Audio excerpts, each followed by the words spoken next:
আসসালামু আলাইকুম। গল্পটা শুরু হয় এক মহাজাগতিক ঘোষণার মধ্য দিয়ে। আল্লাহ যখন ফেরেশতাদের জানালেন যে তিনি পৃথিবীতে তার প্রতিনিধি বা খলিফা পাঠাতে যাচ্ছেন, তখন ফেরেশতাদের মনে এক স্বাভাবিক প্রশ্ন জেগেছিল। তারা বলেছিল, আপনি কি এমন কাউকে সৃষ্টি করবেন যারা পৃথিবীতে অশান্তি ও রক্তপাত ঘটাবে? আল্লাহ তাআলা উত্তর দিয়েছিলেন সংক্ষিপ্ত এবং গভীরভাবে। তিনি বলেছিলেন, আমি যা জানি তোমরা তা জানো না। আদম আলাইহিস সালামের সৃষ্টির জন্য মাটি বেছে নেওয়া হয়েছিল, তবে এটি কোনো সাধারণ মাটি ছিল না। পৃথিবীর বিভিন্ন প্রান্তে সাদা, কালো, লাল, শক্ত এবং নরম সব ধরনের মাটির সংমিশ্রণে তার দেহ তৈরি করা হয়েছিল।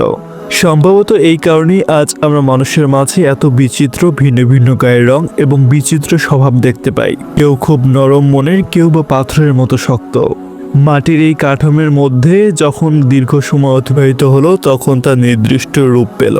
এরপরে এলো সেই মহেন্দ্রক্ষণ, রুহ বা আত্মা ফুঁকে দেওয়ার সময়।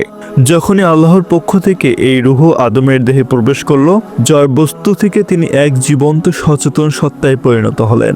আদম আলাইহিস সালামের সৃষ্টির পর আল্লাহ তাকে এক অনন্য ক্ষমতা দিলেন, যা ফেরেশতাদের দেওয়া হয়নি। তা হলো জ্ঞান ও নামকরণ বা শ্রীকরণের ক্ষমতা। আল্লাহ তাকে সবকিছুর নাম শিখিয়ে দিলেন। এরপর যখন ফেরেশতাদের সামনে এই বিষয়গুলো উপস্থাপন করা হলো, তারা অপারগতা প্রকাশ করলো, কিন্তু আদম আলাইহিস সালাম অনায়াসে সব কিছুর নাম বলে দিলেন। এই ঘটনার মাধ্যমে প্রমাণিত হলো যে পেশি শক্তির চেয়ে জ্ঞান ও প্রজ্ঞা একজন মানুষকে উচ্চতর মর্যাদায় আসীন করে।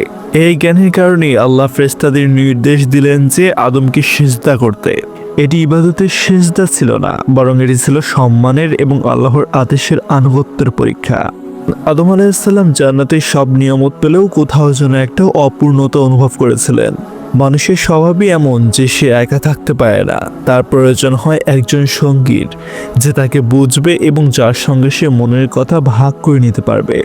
এই প্রয়োজন থেকে আল্লাহ আদম আলাইহিস সালামের পাঁজরের হাড় থেকে বিবি হাওয়াকে সৃষ্টি করলেন। এটি ভালোবাসার এক অনন্য সমীকরণ, একজন অন্যজনের পরিপূরক। তাদের এই মিলন থেকে আজকের এই বিশাল মানব জাতির সূচনা।